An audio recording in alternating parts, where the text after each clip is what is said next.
네, 오늘 뉴스아이킥 하프타임 방송인 김묘성 씨 지난주 금요일에 이어서 오늘 두 번째 또 모십니다. 네, 어서 오세요. 반갑습니다. 안녕하세요, 김묘성입니다. 예, 어서 오십시오. 예. 네.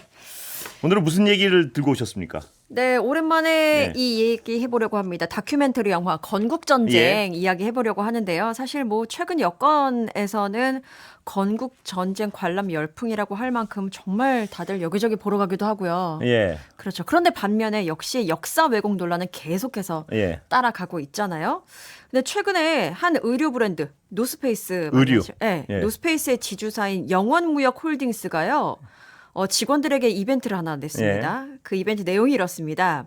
건국 전쟁을 보면 현금 5만 원을 지급하겠다. 예. 라고 알려지면서 논란이 일고 있습니다. 예. 이거 보셨죠, 기사?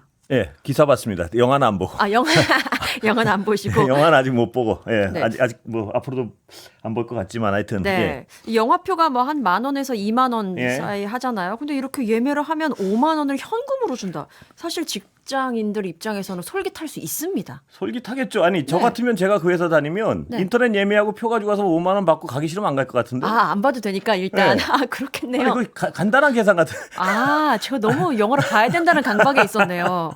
아, 그렇습니다. 아닌가? 뭐 다르게 또 체크 하나 모르겠네요. 아, 요새 그 인터넷으로 이렇게 표 예매하면 다른 거 네, 없잖아요. 들어갈 그쵸, 때. 그쵸. 옛날 같으면 아, 이거 너무 옛날 얘기라 이렇게 뭐 찍었거든요. 이렇게. 아, 그랬었군요. 아니, 아주 옛날에. 네, 아주 옛날에는 예. 진짜 티켓 현물 그 있어야 거기 됐죠. 뭐 찢었고 막 이랬거. 네, 맞아요, 맞아요. 아, 기억이 안 나네. 기억 예. 잘 나시는 것 같은데요. 예. 네, 이 영원무역홀딩스. 그래서 이제 기자들이 취재에 들어갔습니다. 예. 그래서 오마이뉴스가 통화를 한번 해봤대요. 그랬더니 이렇게 회사는 이야기를 했습니다. 해당 영화 관람을 지원한 것은 그냥 일상적인 사내 이벤트였고 관람 여부는 임직원들 그냥 자신의 취향에 따라서 네. 봐도 되고 안 봐도 된다. 이렇게 말은 할 수 있겠죠. 그리고 문화생활을 독려하기 위한 차원에서 진행이 됐고 예전에도 뭐 화제성에 있는 연극, 뮤지컬 이런 거 있으면은 그냥 지원하는 이벤트를 진행해 온 바 있다라고 밝혔는데 과연 예전에도 그렇게 콕 집어가지고 이 영화를 보면 그래서요? 이 뮤지컬을 보면 아니, 네. 5만 원씩이나 지원하면 꽤 많이 지원하는 건데. 그럼요. 아까도 말씀드렸지만 그 표 그냥 사서 버리고 해도 한 2, 3만 원 남는 것 같은데. 네. 아니, 이왕 문화라는 어떤 진짜 명분을 내세울 거면 꼭 찍지 말고. 그렇죠. 예, 뭐 영화 보면 5만 원 드립니다 하면 영화 많이들 보실 거 네, 아니에요. 근데 이런 어떤 모르겠어요. 그 어떤 그 오너인 분의 어떤 특정 이념 지향이 있는지 없는지는 있더라도 뭐 굳이 직원들한테 이래가지고 이거 논란이 되고 화제가 되고 이걸 왜 하는지 모르겠어요. 예, 근데 잘 사실 모르겠습니다. 예. 기업인들의 어떤 기업 오너들의 어떤 정치적인 성향이 있는지 없는지 지금 이 사건에서는 잘 모르긴 모르겠습니다. 하겠지만 예. 모르긴 하지만 요즘에 참 그 기업인들의 오너의 네. 정치적인 어떤 의사를 밝히는 게 좀 요즘은 아니, 변화가 그게 될 것 같기도 어떤 하고요. 자기 사업과 관련해서 어쩔 수 없이 예를 들어서 어떤 뭘 해야 될 때는 또 아주 간혹 있을 수도 있겠지만 이 보통 우리나라 대기업 이런 데가 오너 지분이 뭐 80% 70% 이런 게 아니잖아요. 네네. 자기가 아주 극소수의 지분을 가지고 전체 계열사를 지배하는 구조인데 네. 그렇다면 거기서 그 조직을 통해서 먹고 사는 분들 생각을 많이 해야 될 것 같아요. 뭐냐 하면 그렇죠. 이게 급사 몇 %의 그 지분을 가지고 내 거 같이 하면 안 되고 이 회사에 이런 말 한마디가 물론 사업과 관련된 정치적인 말 한마디가 도움이 되느냐 안 되느냐를 깊이 생각해야지. 왜냐하면 자기 게 아니거든요. 그 회사가 자기 네, 맞습니다. 거의 다 남의 거예요. 보면. 근데 거기 직원들 거기 거기서 밥을 먹고 있는 직원들과 그 투자자들과 이런 분들 생각하면 네. 그 지배력을 가진 오너가 막 함부로 할 건 아닌 것 같아요. 제 그렇죠. 보기에는. 그 예. 말씀하시니까 또 정영진 회장 이제 승진하셨으니까 예. 회장이 생각나는데 그래서 이번에 회장이 되고 난 다음에 과연 SNS 활동을 이전처럼 계속 할 것인가 뭐 이런 것도 주목을 받고 있더라고요. 그래서 건국전쟁 이야기 조금만 더 하고 예, 싶은데 말씀하십시오. 사실 예. 이건 좀 지난 얘기긴 하지만 예. 건국전쟁 2가 이제 제작 발표를 했거든요. 예, 지난 그래요? 2월 29일에 예. 했습니다. 근데 저는 이 시점을 두고 좀 이야기를 좀 하고 싶었었던 예. 부분이 사실 영화에 있어서 제작 발표에는 이 개봉일을 기준으로 해서 1.5개월 정도 앞서서 하거든요. 아, 그래요? 그래서 예. 개봉일에 아주 붐이 딱 집중적으로 예, 예. 될 수 있도록 예. 그때 이제 마케팅을 시작하는데 건국전쟁 2 같은 경우에는요. 내년 3월 개봉을 앞두고 예. 있다는 겁니다. 예. 그럼 왜 시점을 이렇게 잡았을까? 이런 의문도 들더라고요. 왜인가요? 왜일까요? 아니 근데 뭐 이거 뭐 예. 총선 이야기 하려고 합니다. 왜냐하면 이게 그냥 뭐 무리한 의심이 아닌 부분이 이 김덕현 감독이 1편에 대한 이야기를 인터뷰를 했을 때도 이 개봉 시점을 총선 때문에 앞당겼다라고 이야기를 직접 했었습니다. 그분이 어떤 정치적 지향을 밝힌 적이 워낙 그렇습니다. 잦으니까요. 분명하고. 그래서 이 영화를 예. 통해서 뭐 옳고 그름 누가 옳은지를 한번 대결해보고 싶었다라는 이야기까지 하는 거 보니까 뭐 이렇게 의심이 되는 상황이기도 합니다. 추측이 가능한 상황이라고 하겠죠. 예, 그냥 영화는 영화로 승부를 보려는 게 아닌 것 같은데 자꾸 어떤 여러 가지 어떤 뭐 곁다리를 가지고 영화를 승부 보려는 것 아닌가 하는 네. 그런 어떤 좀 묘한 의심이 들기도 합니다. 예, 네. 모르겠습니다. 속마음은. 예. 또 페이백 홍보도 있었었고 이전에. 글쎄요. 예, 그리고 또 과도하게 무슨 그 실질적으로는 경쟁 상대도 아닌 큰 영화에 대해서 막 그러니까 사람들이 더 보고 막 다른 영화는. 그러니까요. 예. 이게 근데 흥행 성적이 그래도 꽤 됩니다. 지금 114만 명을 넘어섰거든요. 예. 역대 다큐는 4위고요. 정치 다큐로 봤을 땐 노무현입니다가 185만이거든요. 뭐 예. 이것도 넘어설 수 있지 않을까라는 예측도 해봅니다. 잘 하시길 바라겠습니다. 네, 화이팅 하시길 예, 바라면서. 화이팅 하시길 바라겠습니다. 네, 두 번째 뉴스로 한번 가보겠습니다. 이건 웃으면서 하기엔 좀 어렵고요. 예. 네. 이태원 참사가 발생한 지 500일이 됐습니다.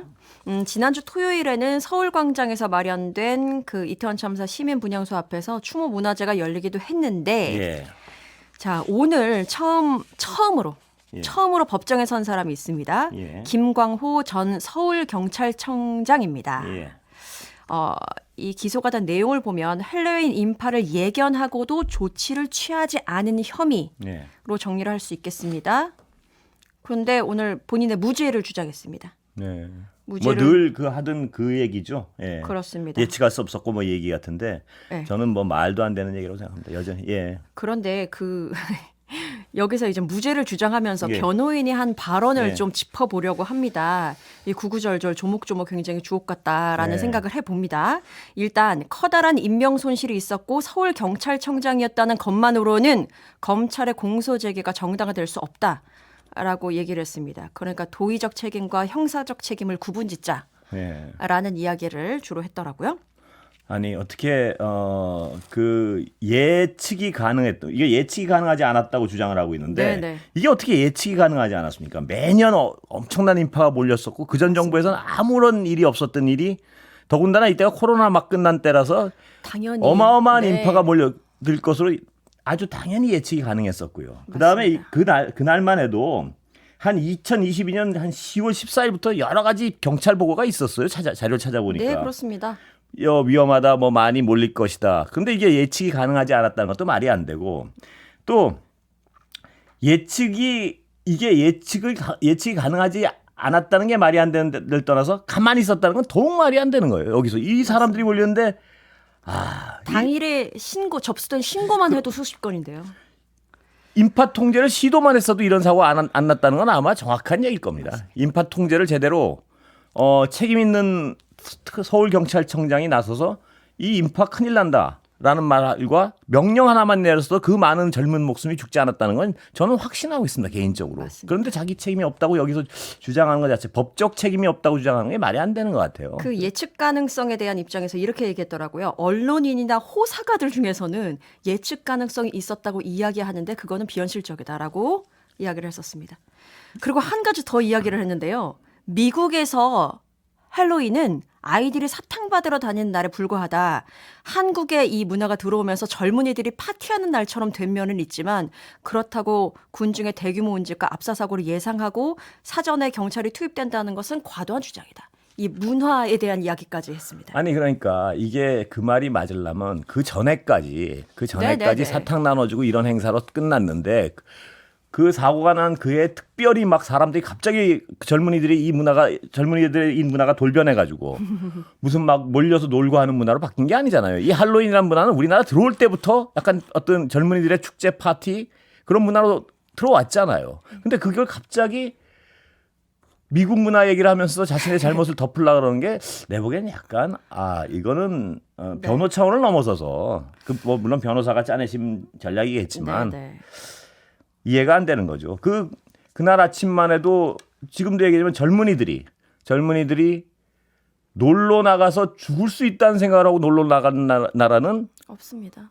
그거는 나라가 아니죠. 네네. 예. 그리고 아주 놀러 나가서 정상적으로 어떤 거리에 나갔다가 많은 젊은이들이 한꺼번에 죽을 수 있다는 나라는 그건 나라로서의 존립 근거가 없는 거죠. 그게 무슨 그 젊은이들이 어디 위험한 어떤 강물에 뛰어들기 놀이를 했다든가 이런 게 아니잖아요. 네, 그냥 거리를 걸은 거 아니에요, 거리를. 맞습니다. 근데 그거를 그 치안을 짊어진 분이 나는 책임 없다고 법적으로 얘기하는 것조차가 정말 이해할 수 없는 게 한두 개가 아니죠. 예. 뭐 시간이 다 됐네요. 네, 벌써 다 됐네요, 시간이. 네, 맞춰야 될 것 같습니다. 지금 3부 예고를 좀 말씀드릴게요. 3부에는 박은정 전 검사의 인터뷰 예정되어 있고요. 4부 이야기도 하면 김용태 국민의힘 고양정 후보도 인터뷰가 예정되어 있는 걸로 알고 있습니다. 수고하셨습니다. 네, 하프타임 여기까지 하겠습니다. 감사합니다. 고맙습니다.